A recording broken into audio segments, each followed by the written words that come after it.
안녕하십니까. 저는 30대 후반의 남자입니다. 약간 민망한 이야기인데, 제 곁에는 저를 너무 좋아해서 죽고 못 사는 사람이 한 명 있습니다.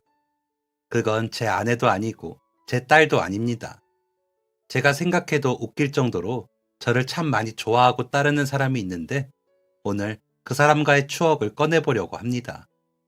너무너무 싫었던 그 사람과 이토록 가까워지기까지 어떤 일이 있었나? 저도 다시 한번 되새겨 보려고요. 저는 초등학생 때부터 아버지하고만 살았습니다. 저를 낳아주신 제 친어머니는 가정에 소홀한 사람이었습니다. 소홀보다는 무책임에 가깝겠네요. 제가 10살에 두 분이 헤어지셨으니 웬만한 것들은 다 기억이 납니다. 저는 초등학생 때부터 한 번도 제대로 된 아침밥을 먹어본 적이 없었습니다. 매일 아침에는 시리얼이나 빵이나 사과를 먹었습니다. 그것도 어머니가 해준 것이 아닌 제가 직접 차려 먹는 것들이었습니다. 더 어렸을 때, 그러니까 유치원생일 때는 아침밥을 어머니가 곧잘 차려 주었습니다. 하지만 초등학생이 되고 나서는 초등학생식이나 되었으면 아침밥 정도는 알아서 차려 먹으라고 하셨습니다. 그래서 하는 수 없이 시리얼에 우유를 부어서 먹거나 사과를 씻어서 베어 먹었습니다. 제가 아침을 먹을 때 어머니는 나갈 준비를 하고 있었고요. 어머니가 변한 것은 아마 직장 때문이라고 추측을 해봅니다. 제가 초등학교에 들어가면서 어머니는 회사에 다니기 시작하였고, 그러면서 생활 패턴이 바뀌고 새로운 사람들을 만나고 일에 재미를 붙이며 가정에게 그리고 저에게는 소홀해졌습니다.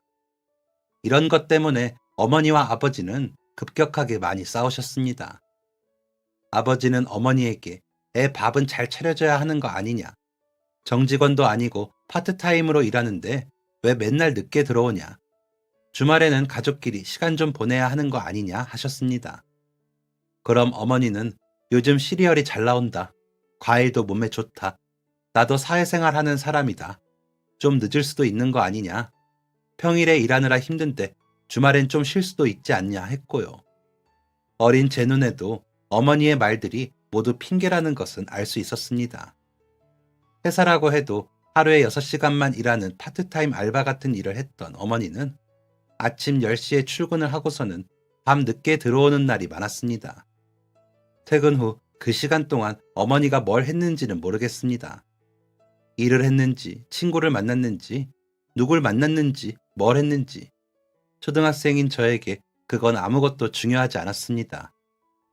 누굴 만나서 뭘 하든지 그냥 빨리 와서 저랑 집에서 같이 좀 있어 주었으면 하는 마음이 컸습니다. 하지만 이미 바깥 생활에 재미를 붙일 대로 붙인 어머니가 제 마음을 알아주었을 리는 없었습니다. 그렇게 밖으로 나가던 어머니는 결국 집에 들어오지 않았고, 그렇게 저는 아버지와 둘이 살게 되었습니다.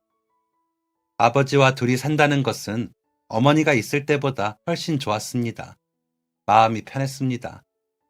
두 분이 싸우는 걸 보지 않아도 되고, 아버지가 집에 오지 않는 어머니 때문에 걱정하지도 않으니 저도 덩달아 한결 마음이 편했습니다. 그리고 무엇보다도 아버지가 제게 신경을 많이 써주셨습니다. 이전에도 어머니의 손길이 부족하니 아버지가 바쁘신 와중에도 저를 많이 챙겨주려고 노력하셨는데, 이혼을 하신 후부터는 더욱 저를 애틋하게 챙겨주셨습니다. 어머니 같은 건 필요 없다고, 아버지와 둘이 사는 삶이 만족스럽고 가장 행복하다고 생각했습니다. 그리고 친어머니와의 기억이 썩 좋지 않은 탓이었는지 어머니라는 존재 자체에 약간의 반감이 있었습니다. 친구들이 어머니랑 데이트를 하러 간다고 하면 이해가 잘 되지 않았고, 어쩌다 친구 어머니라도 만나게 되면 너무 불편하고 어색했습니다. 그리고 가끔 TV에 나오는 드라마를 보면서 만약 아버지가 재혼을 하신다면 어떨까 상상을 해보기도 했는데, 상상만으로도 온몸에 소름이 쫙 끼쳤습니다. 그런데 그렇게 소름 끼치던 일이 정말로 벌어지고 말았습니다. 10살 때부터 17살 때까지 그 긴 시간 동안 아버지는 한 번도 여자친구가 없으셨습니다. 아니, 저한테 말씀을 안 하셨던 건지 뭔지 모르겠지만 적어도 저한테 여자친구가 생기셨다고 하거나 소개를 하셨던 적이 없습니다. 그리고 만약 재혼을 하면 어떨 것 같냐는 질문도 하지 않으셨습니다. 의심스럽게 말을 빙빙 돌리며 누굴 만나러 간다고 하셨던 적도 없고 그런 티도 내신 적이 없습니다. 그랬는데 제가 17살 때 그런 의심스러운 행동들이 보이는 겁니다.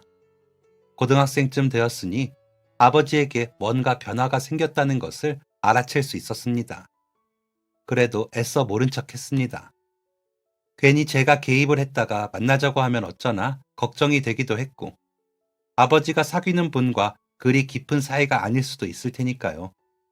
그런데 그렇게 의심스러운 행동이 보이던 어느 날이었습니다. 저녁 식사 도중에 갑자기 아버지가 머뭇거리시면서 말씀을 시작하셨습니다. 도훈아, 아빠가 할 말이 있는데 너무 놀라지 말고 들어. 사실 아빠가 여자친구가 생겼거든. 정말 좋은 사람이라 아빠는 그 사람이랑 한번 잘 살아보고 싶어서.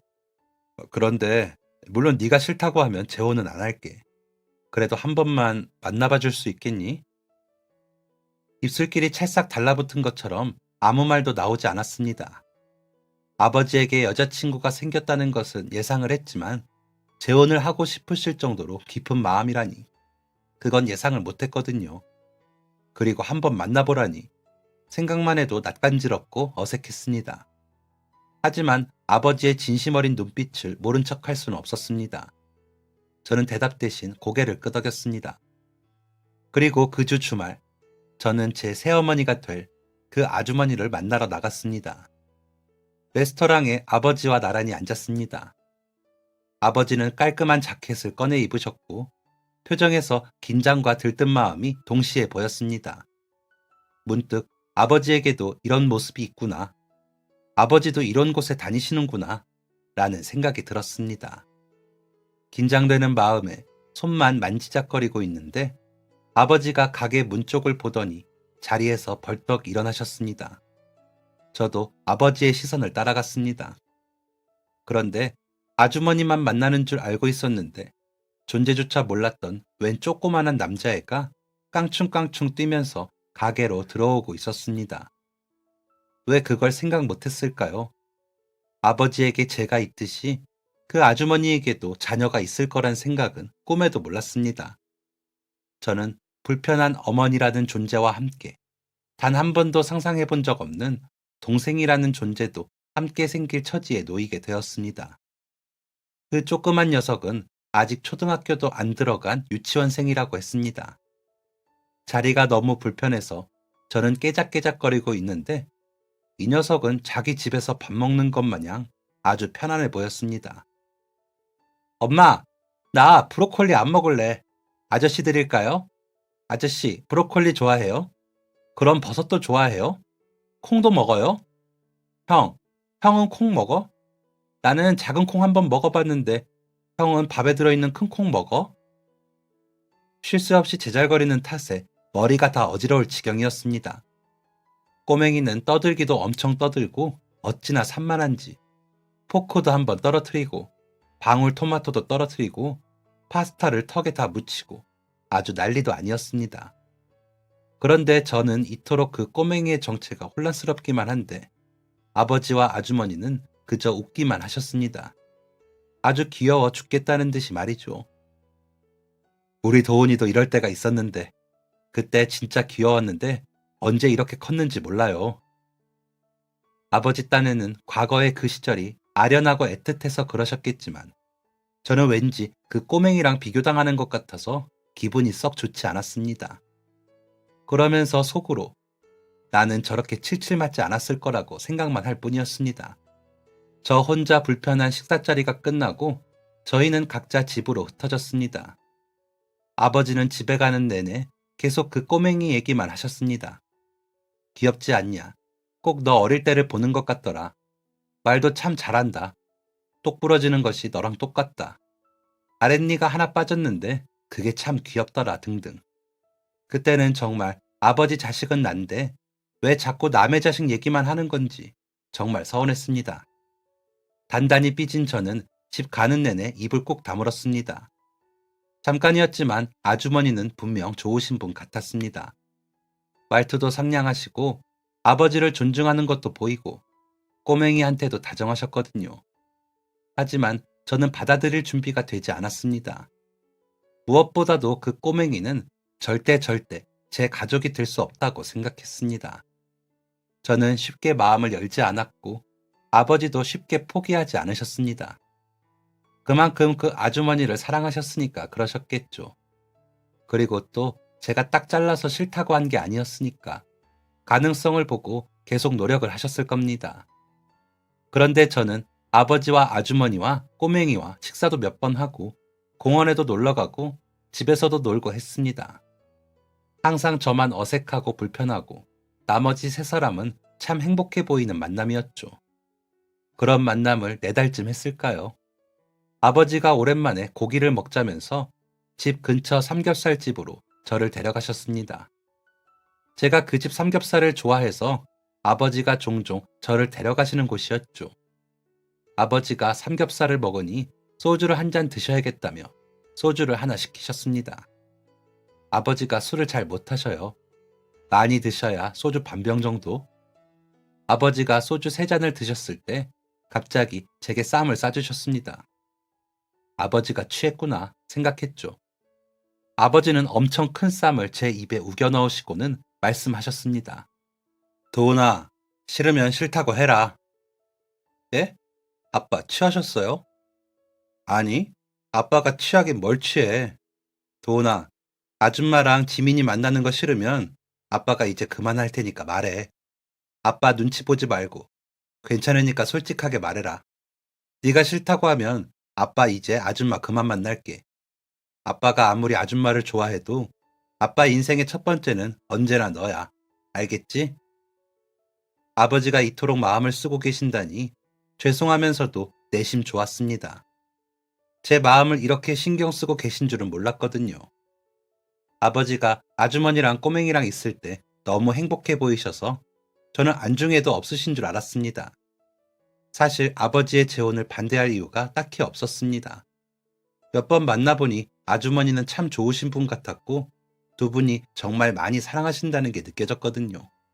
이번엔 제가 아버지에게 주먹만한 쌈을 싸드렸습니다. 아버지, 분명히 말씀드릴게요. 저 안 싫어요. 아버지 재혼하세요. 아버지께서는 뜻밖이라는 듯 처음에는 놀란 표정을 지으시다가 이내 방글방글 한바구음을 지으셨습니다. 그러고는 원래 주량보다 훨씬 더 많은 소주 1병 반을 드시고 제게 기대어서 집에 들어가셨습니다. 집에 가는 내내 아버지는 고맙다는 말만 계속하셨고 저는 뭐가 고맙냐는 말만 계속했습니다. 그리고 한 달 뒤, 두 분은 별다른 결혼식은 없이 한 달 뒤에 살림을 합치게 되셨습니다. 저랑 아버지랑 살던 아파트에 조금 더 넓은 평수로 이사를 하게 되었습니다.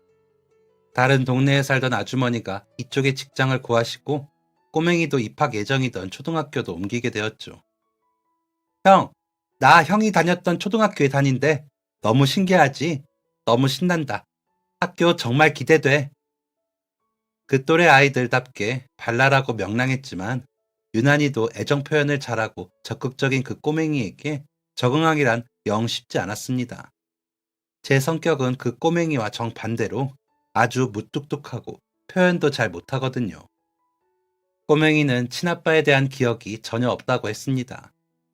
꼬맹이가 태어난 지 1년도 안 되었을 때, 그러니까 돌잔치도 하기 전에 아주머니가 이혼하셨다고 하더라고요. 임신을 하셨을 때부터 이런저런 갈등이 많았는데 출산 후 꼬맹이 친아빠의 문제가 더욱 심각해졌고 결국 이혼을 결심하셨다고 하셨습니다. 타지에서 오셔서 연고 없이 남편분만 믿었다고 하셨는데 배신감이 상당했나 보더라고요. 재산 분할 같은 것도 없이 꼬맹이랑 몸만 나오셨답니다.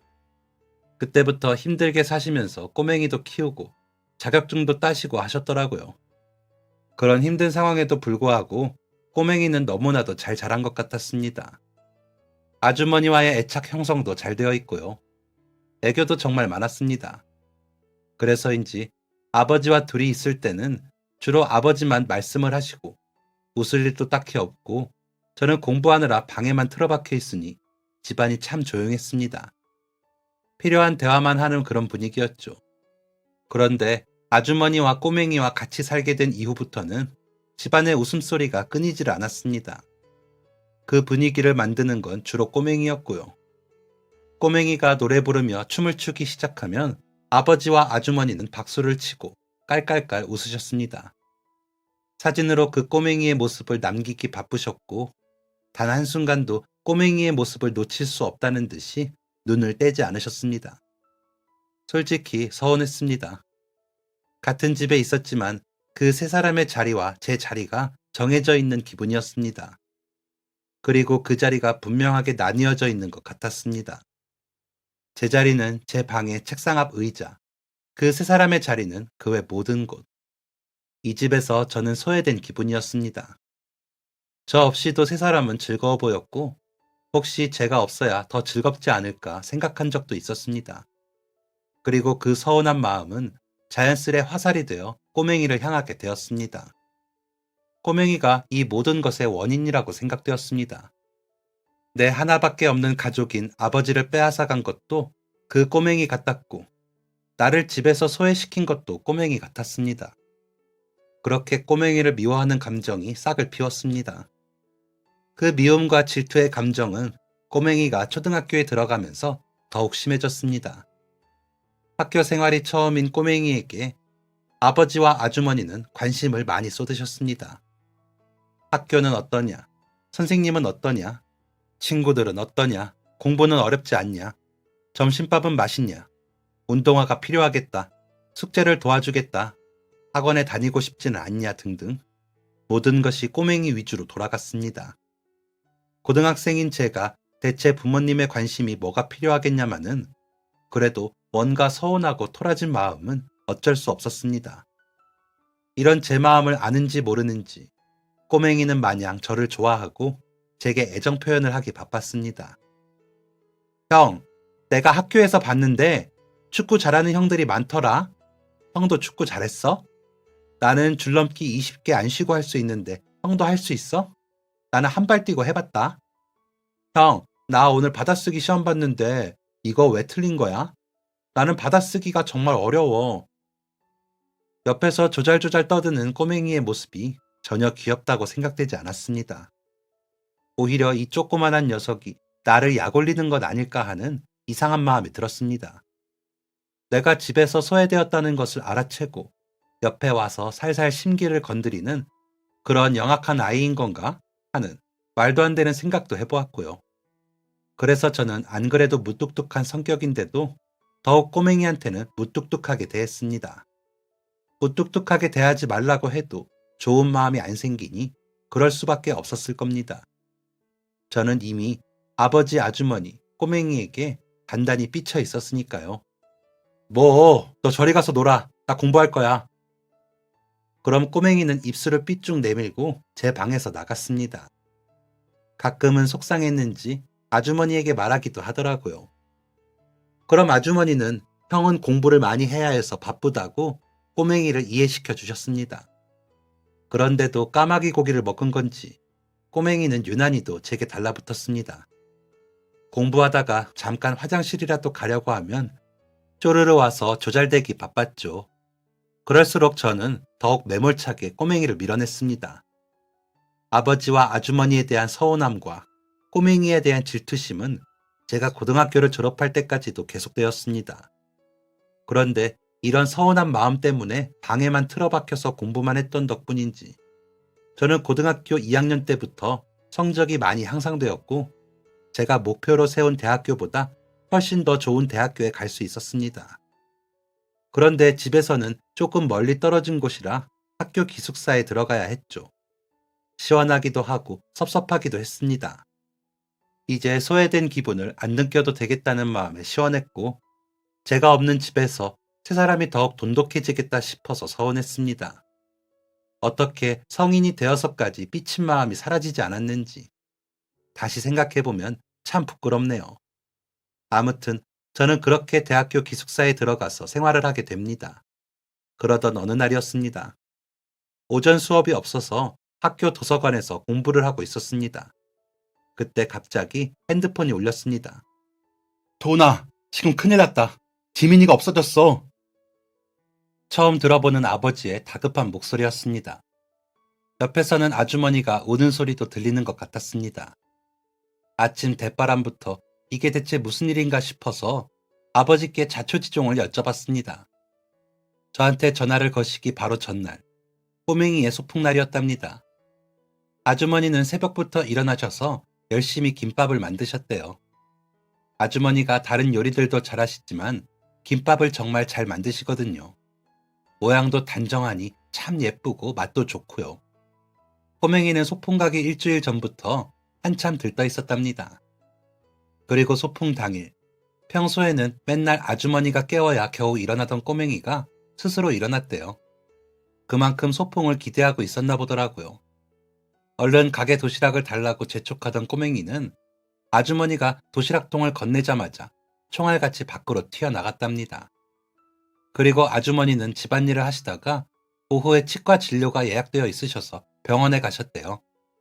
그런데 예약을 했는데도 대기 손님이 많았고 한참을 기다리고서야 진료를 보고 댁에 들어가셨다고 했습니다. 아주머니가 집에 들어갔을 때 아무도 없었대요. 시간을 보니 꼬맹이가 학교가 끝나고 학원에 있을 시간이었답니다. 아니나 다를까 현관에서부터 널브러져 있는 꼬맹이의 가방이 보였대요. 학원에 갔구나 생각을 하면서 집에 들어갔는데 아주머니가 분명 정리해두었던 김밥 재료가 다시 식탁 위로 올라와서 난장판이 되어 있었답니다. 설마 도둑이 든 건 아닐까? 아주 잠시 생각했지만 어떤 정신 나간 도둑이 김밥을 만들고 갔나 싶으셨대요. 꼬맹이가 김밥이 또 먹고 싶어서 만들어 먹고 학원에 갔나 보다 하고 어질러진 식탁을 정리하고 있는데 집 전화기가 울렸다고 했습니다. 전화가 걸려온 곳은 바로 꼬맹이의 학원이었대요. 안녕하세요, 지민이 어머니. 오늘 지민이가 학원에 안 나와서 무슨 일이 있나 해서 연락드렸어요. 아주머니는 선생님의 말을 듣자마자 온몸에 소름이 쫙 끼치셨다고 했습니다. 얼른 전화를 끊고 꼬맹이의 학교 담임 선생님에게 전화를 걸었답니다. 담임 선생님께서는 소풍 다녀와서 꼬맹이가 친구들과 함께 집에 가는 것을 봤다고 하셨답니다. 아주머니는 평소 꼬맹이와 친하게 지내던 친구들의 집에 모두 전화를 걸어보았답니다. 하나같이 다 꼬맹이가 집에 갔다고 하더라고요. 그건 분명한 것 같았습니다. 널브러진 가방과 어질러진 주방이 그 증거였으니까요. 아주머니는 곧장 아버지에게 전화를 하고 학교, 학원 근처, 놀이터, 골목길 등을 미친 듯이 뛰어다니셨다고 했습니다. 곧장 경찰에도 알리고요. 경찰관들은 대수롭지 않게 여겼답니다. 10살짜리 남자애가 학원 땡땡이 치고 좀 놀 수 있는 거 아니냐면서요.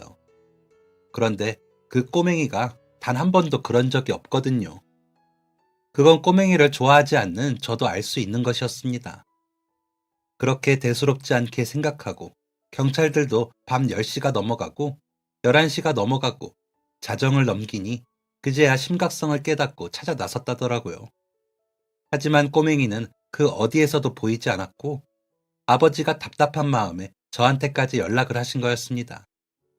타지에 있는 저한테 전화를 한들 꼬맹이를 찾을 수 있는 것도 아니었는데 말이죠.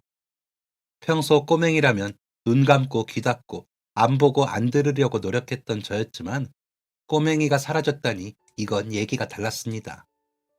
아무리 못된 인간이라도 자기 의붓동생이 사라졌는데 신경이 쓰이는 게 당연했죠. 전화를 끊고 바로 수업이 있어서 일단 수업에 들어갔습니다. 수업 내내 집중이 하나도 안 되었습니다. 교수님의 말은 귓등으로도 들어오지 않고 저는 한참을 고민한 끝에 집에 가봐야겠다고 결심을 내렸습니다.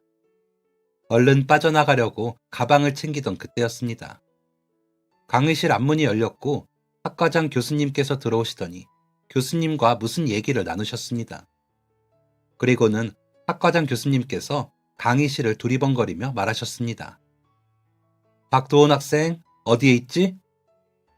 갑자기 무슨 일인가 싶어서 엉덩이를 들고 벌떡 일어났습니다. 저기에 있네. 학과장 교수님의 말씀이 끝나자마자 앞문에도 두 사람이 더 들어왔습니다. 바로 경찰관과 제 의붓동생인 꼬맹이였습니다. 형! 얘가 지금 왜 여기 있는지도 모르겠고, 제가 왜 강의실 한복판에서 이 꼬맹이가 다리에 매달린 채 서 있는 건지도 모르겠고, 이게 대체 무슨 말도 안 되는 상황인지 도무지 이해가 되지 않았습니다. 저는 강의실에서 빠져나와서 경찰관분과 꼬맹이에게 자초지종을 설명들었습니다. 그러니까 꼬맹이는 전날 소풍에서 다녀온 뒤 집에 간 것이 맞았다고 했습니다. 집에 도착했는데 아주머니의 김밥이 너무 맛있어서 또 먹고 싶더래요. 냉장고를 뒤져서 아주머니가 쟁반에 모아둔 김밥 재료들을 다 꺼냈답니다. 밥솥에서 밥도 꺼내고요. 그러면서 열심히 김밥을 쌌대요. 꼬맹이는 6살 때인가 유치원에서 꼬마 김밥을 만들어 본 것이 처음이자 마지막이라고 했습니다. 그러니 그렇게 싼 김밥이 얼마나 엉망이겠어요. 그런데도 재밌기도 하고 맛은 그런대로 괜찮아서 여러 개를 만들어 먹었답니다. 간식 겸 이른 저녁 식사 겸 해서 입안 가득 김밥을 먹고 있자니 제 생각이 났대요. 저도 아주머니 김밥을 참 좋아했거든요. 꼬맹이가 이 김밥을 저한테 가져다 주면 어떨까 생각을 했고, 어디서 본 건 있어서 은박지에 김밥을 돌돌 싸서 학원 가방에 쏙 넣어서 나왔답니다. 제 고향이랑 제가 다니는 대학교랑 완전 지역이 달라요. 고속버스를 타야 할 정도로요. 그런데 동생은 금방 다녀올 수 있을 줄 알고 겁도 없이 길을 나섰다고 했습니다. 버스 정류장에 가서 사람들한테 묻고 물어서 터미널을 찾았다더라고요.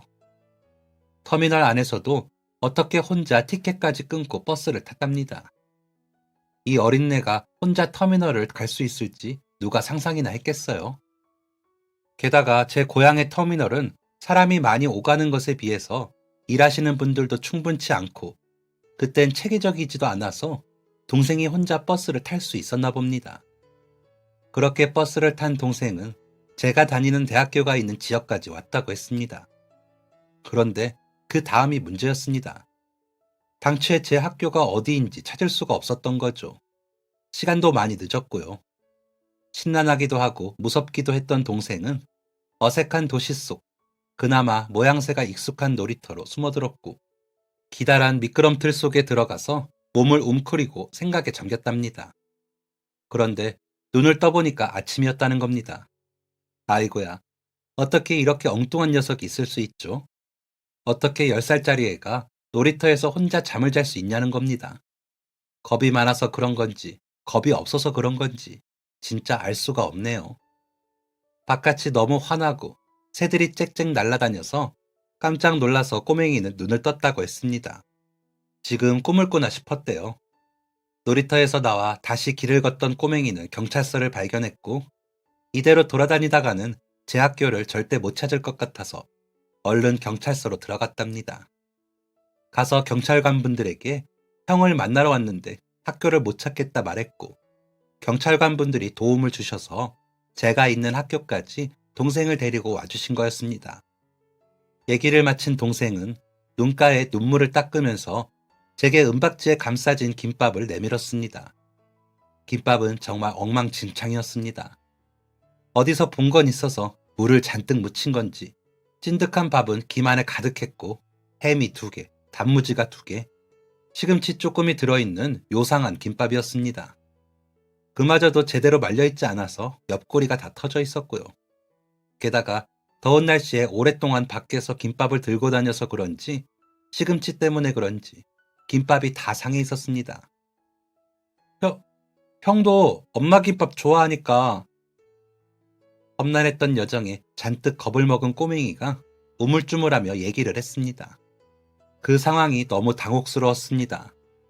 제가 그렇게 티를 냈으니 이 꼬맹이도 제가 자신을 싫어한다는 것을 분명 알 텐데 알면서도 저를 위해서 손수 김밥을 싸서 제가 있는 곳까지 올 생각을 하다니 왜 이렇게까지 나를 좋아하나 궁금하면서도 나를 이렇게 좋아하는 꼬맹이한테 지금까지 무슨 짓을 한 건가 싶어서 너무 미안하고 제 자신이 멍청하게 느껴졌습니다.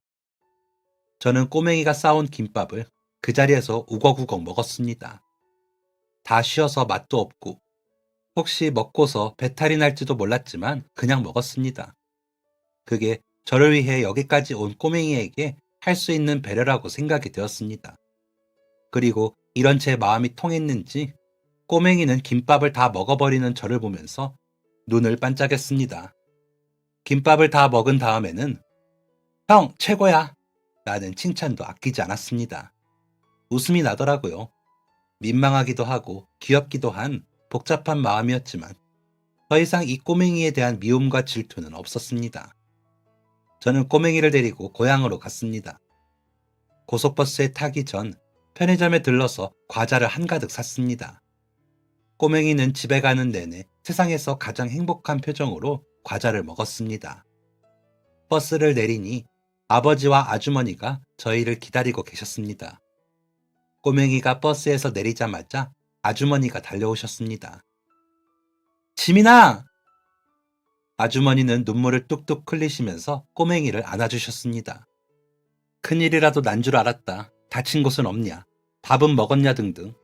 꼬맹이가 숨도 못 쉬게 꽉 안아주시고는 걱정 가득한 말들을 내뱉으셨습니다.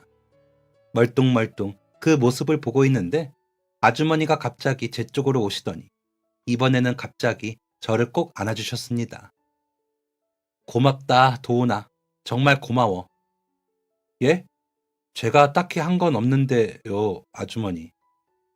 고마워. 정말 고마워, 우리 아들. 듬직한 큰아들이 있어서 정말 든든하다.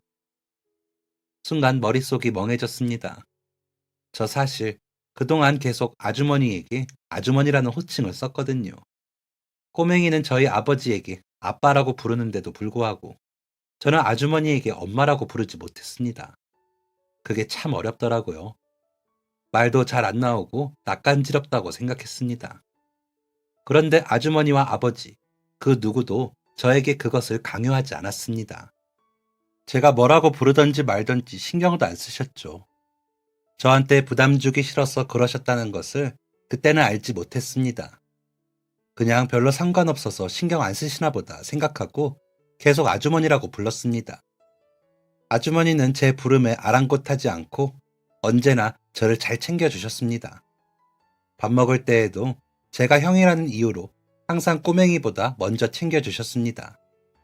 제가 공부하는 중에 꼬맹이가 와서 말을 걸거나 하면 아주머니께서 형 공부 중이니까 방해하지 말라고 주의를 주기도 하셨습니다.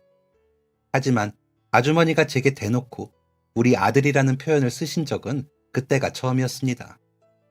아주머니 마음에 심경의 변화가 와서 저를 이제 진짜 아들로 받아들이게 되신 건지 아니면 그동안 제가 부담스러워 할까봐 그런 표현을 삼갔던 건지 그것까지는 알 수 없었습니다.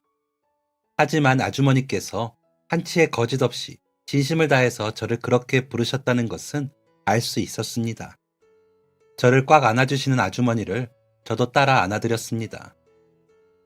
든든하다고 해주셔서 고마워요, 엄마. 그날부터 저는 마음을 달리 먹기로 결정했습니다. 꼬맹이에 대한 마음도, 아주머니, 아니 새어머니에 대한 마음도요. 어쩌면 저는 아버지에게 재혼을 하시라고 말한 그날 진정으로 마음의 준비가 안 되었는지도 모릅니다. 그러니까 그렇게 속 좁게 행동을 하고 10살이나 어린 아이를 질투했던 거겠죠. 하지만 이 사건을 계기로 저는 저보다 10살 어린 이 동생과 새어머니를 완전히 받아들이기로 했습니다. 제 삶의 일부분인 가족으로서 드디어 인정하고 완전히 마음을 열기로 했습니다. 마음을 그렇게 먹고 나니 그 다음은 아주 쉬웠습니다. 새어머니와 동생이 둘 다 이런 날만 기다렸다는 듯이 제게 살갑게 대하고 더욱 적극적으로 제게 다가와 주었습니다. 어머니와 친해지는 데에는 동생이 참 많이 도와주었습니다. 몇 년이나 같이 살아놓고서 뒤늦게 친해지려니까 어떻게 해야 할지 영 감이 안 잡히더라고요. 그래서 동생이 나서서 같이 외식하자고도 하고 영화관에 가서 영화도 보자고 하면서 어머니와 제가 가까워질 수 있게 도와주었습니다. 저뿐만 아니라 어머니도 저를 위해서 많이 노력을 해주셨습니다. 제가 학교에 다니느라 고향에는 주말에만 갔는데 갈 때마다 어머니는 진수성찬을 차려 놓으셨습니다. 제가 좋아하는 고기를 푸짐하게 준비해 주시고는 제가 배불리 먹는 모습을 가장 좋아하셨습니다. 귀여운 제 동생은 제가 갈 때마다 저와 할 새로운 게임을 준비해 놓았습니다. 동생이 레고 조립하는 것도 좋아하고 보드게임, 카드게임 같은 게임들도 좋아해서 주말마다 동생과 함께 하루 종일 시간을 보냈습니다. 사춘기가 스물스물 찾아온 또래들과 다르게 동생은 너무나도 착하고 밝게 자라주었습니다. 물론 제가 군대에 가면서 잘 못 만나는 사이에 사춘기가 온 건지 부모님에게 조금 틱틱거리긴 했다고 들었습니다만 그런 행동도 얼마 지나지 않아 다시 착하고 밝은 동생의 모습으로 돌아왔다고 했습니다. 제가 마음을 열고 난 다음부터 안 그래도 저를 좋아했던 동생의 애정 표현은 더욱 격해졌습니다. 어느 정도였냐면 동생이 고등학생이 되기 전에 제가 있는 서울에 있는 고등학교에 보내달라고 부모님을 그렇게 졸라댔습니다. 나 서울에서 형이랑 같이 살면서 고등학교 다니게 해주세요. 네? 제발요. 마냥 애기 같은 동생이 공부를 꽤나 잘했거든요. 서울에 있는 고등학교들을 보내볼 법도 했었죠. 똑똑한 동생이 그냥은 부모님이 안 보내주실 걸 아니까 혼자 고등학교 조사를 다 했더라고요. 고등학교별 수준과 중요하게 교육하는 부분이나 학부모들 평이나 어떤 대학교에 많이 가는지까지요. 이 정도로 열정적으로 저랑 붙어 있겠다고 하니 부모님도 더는 말리실 수가 없었습니다. 결국 동생 뜻대로 되었죠. 저는 그때 막 졸업하고 취업했을 때였는데 작은 오피스텔에서 살고 있었습니다. 혼자 살기에 조금 넉넉한 정도였는데 이제는 건장해진 동생이 들어오니 집이 꽉 찼죠. 처음엔 주말마다 보는데 뭐하러 서울까지 따라왔냐고 투덜거렸지만 곧 동생과의 생활이 적응되었습니다. 주말 아침엔 옥신각신하면서 설거지를 미루는 것도 재밌었고 심심할 때마다 게임을 하는 것도 재밌었고 열심히 공부를 하고 있는 동생을 보면 뿌듯하기도 했습니다. 그렇게 동생은 고등학교까지 졸업을 했고 동생이 대학교에 가던 해에 제가 결혼을 하게 되었습니다. 둘이 살던 오피스텔은 정리를 하고 동생은 기숙사에 들어가게 되었고 저는 신혼생활을 시작했죠. 그러면서 좋은 기회가 생겨서 회사도 이직을 했습니다. 원래 다니던 회사도 제가 대학생 때부터 가고 싶었던 좋은 곳이었는데 좀 더 괜찮은 조건으로 이직 제안이 와서 옮기게 되었죠. 좋은 일이 연달아 오는 건지 곧 저희 부부에게 사랑스러운 천사가 하나도 아닌 둘이나 찾아왔고 졸지에 저는 아이 둘 아빠, 제 동생은 조카 둘을 둔 삼촌이 되었습니다. 동생이 저 결혼한다고 했을 때 엄청 놀랐었거든요. 대체 어떤 분이냐? 그럼 형하고 계속 못 사는 거냐 하면서요. 티는 안 냈지만 저랑 더 이상 같이 못 산다는 것에 서운했던 것 같더라고요. 혹시 조카들이 태어나고 자기와 잘 못 놀아준다고 서운해하면 어쩌나 걱정했는데 이게 웬걸? 동생이 조카들을 끔찍하게도 예뻐했습니다. 일주일에 한 번 정도는 꼭 저희 집에 놀러와서 조카들하고 놀다 갑니다. 세상에 어떻게 이렇게 예쁜 아기들이 있을 수 있냐면서 자기는 복받은 삼촌이라고 정말 좋아합니다. 돈도 없는 대학생이 조카들 장난감이며 인형이며 엄청 사주고 쬐깐한 양말 같은 것도 사다 나르더라고요. 진짜 못 말리는 삼촌이 따로 없습니다. 그런데 얼마 전 진짜 못 말리는 사건이 있었습니다. 제가 이직한 이 회사에 벌써 몇 년을 다니고 있습니다. 그런데 얼마 전에 상반기 면접이 있었어요. 다른 회사들도 비슷하겠지만 저희 회사는 면접 진행할 때 회사 직원들이 진행요원으로 투입되거든요. 보통은 사원이나 대리급 사람들이 진행요원을 하죠. 그런데 제가 과장단지 2년 차거든요. 면접 진행요원으로 투입되지 않는 직급이죠. 그런데 부득이하게 이번에 출장 나간 직원들이 많기도 하고 저희 팀에 사람이 하나도 없어서 부장님 지시로 제가 진행요원을 맡게 되었습니다. 어려운 일은 아니었지만 회사 이미지와 관련된 일이니 최대한 깔끔하게 차려입고 면접 보러 온 사람들 하나하나에게 친절하게 안내를 했습니다. 저는 면접장 바로 앞에서 5, 6명 정도의 인원을 최종 대기시키는 업무를 맡았죠. 최종 대기하던 인원이 면접장으로 들어가면 또 다음 5, 6명이 복도 끝 대기실에서 이쪽으로 넘어오는 시스템이었습니다. 그렇게 일을 하고 있는데 복도 끝에서 걸어오는 사람들 중 익숙한 모습이 보였습니다. 제가 잘못 봤나 싶어서 몇 번이고 눈을 감았다 떴다 하면서 자세히 보았습니다. 뚫어져라 걸어오는 모습을 보는데 제가 잘못 본 것이 아니었습니다. 면접 참가자 명찰을 가슴에 붙인 그 사람은 제 동생이 맞았던 겁니다. 깜짝 놀라서 순간 저도 모르게 동생의 이름을 부를 뻔했지만 혹시 다른 사람들이 부정행위를 의심할까봐 아는 체하고 싶은 것을 꼭 참았습니다. 동생도 저를 보고 씩 웃더니 아무것도 모른다는 표정으로 대기 의자에 앉더라고요. 그날 면접이 모두 끝난 뒤 저는 바로 동생한테 전화를 걸었습니다. 너 뭐야? 오늘 면접 본다는 곳이 우리 회사였어? 응, 나도 형 따라서 형 회사 들어가려고. 그럼 미리 말 좀 해주지. 형 오늘 면접 진행 요원 하는 거 너 알고 있었잖아. 서프라이즈. 예나 지금이나 유쾌한 모습은 여전하다 생각이 들면서 웃음이 났습니다. 그래서 제 동생은 면접에 붙었는지가 궁금하시죠? 당연히 붙었습니다. 그날 어찌나 면접을 잘 봤는지 회사 출근하기도 전부터 윗선에서 이름이 많이 오르내리더라고요. 모른 척 그 얘기를 듣고 있으면서 속으로 참 뿌듯했습니다.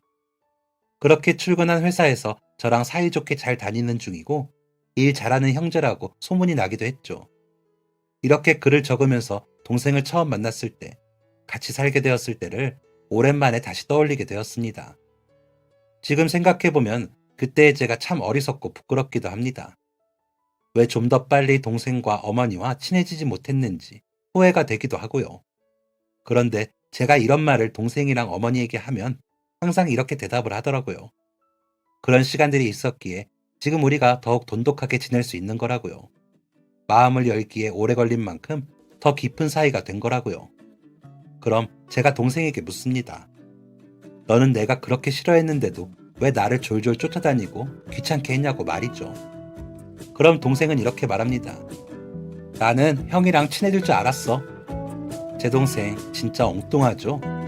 피 한 방울 섞이지 않은 엉뚱한 제 동생이지만 저희는 그 어떤 형제보다도 돈독하고 깊은 우애를 나눌 것입니다. 고사리 같은 손으로 다 쉬어버린 김밥을 싸들고 저를 찾아왔던 동생의 그 마음을 잊지 않으면서 말이죠. 지금까지 사연 들어주셔서 감사합니다. 사연이 재밌으셨다면 구독과 좋아요를 눌러주세요. 감사합니다. 안녕히 계세요.